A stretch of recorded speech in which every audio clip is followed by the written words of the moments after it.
Having sat in a secure compound for almost 6 years, 16 historic flying arches have been restored to their original position above the railway at Chorley in Lancashire during a 6-week blockade of the line.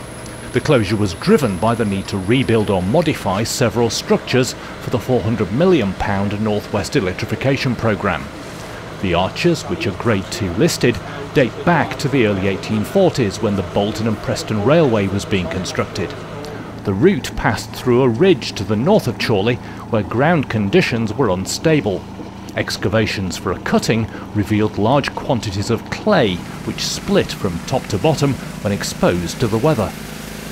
Concerned by that expansion, engineer Alexander Adey built the arches to generate side thrust which would resist any lateral movement of the cutting's retaining walls. They were replaced with temporary steel struts in 2008 as part of a project to resolve problems with the track formation. Their reinstatement during the blockade was a requirement of the listed building consent. I've got to say this is a great day. Here we are, English Heritage. When they said, we want the flying arches back, I was fully supportive of that. And today, Network Rail has kept that promise and we've seen them unveiled to our public gaze. I think it's fantastic. The other thing is, this is unique. There is nothing like this anywhere else in the rail network. So I've got to say, it's a privilege to see them back in the rightful position. And what is good, isn't it? Here we are, we see the new underneath, and then we see the original heritage being placed on top of the steel arch. The main focus of the blockade was actually 200 yards further south in Chorley Tunnel, where the tracks had to be lowered by almost 500 millimetres to accommodate overhead line equipment. This involved cutting notches in the tunnel's brick invert to make space for precast concrete ladder beams to which the tracks were later fixed.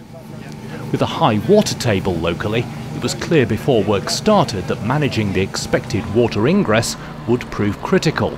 So sheet piles were sunk alongside the tracks in the southern approach cutting, effectively acting as cofferdams.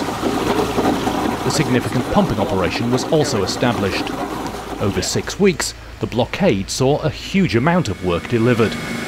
I believe that's the real key success of the project. Not only have we installed the track slab, flying arches, we've had one earthwork scheme which is just to the south of the tunnel.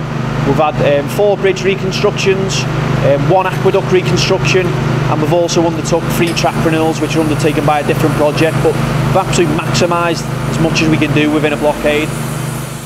And there are more challenges ahead, including the enlargement of one of Farnworth Tunnel's twin bores, whilst trains continue to use the other. December 2016 should mark the end of the North West's current electrification programme.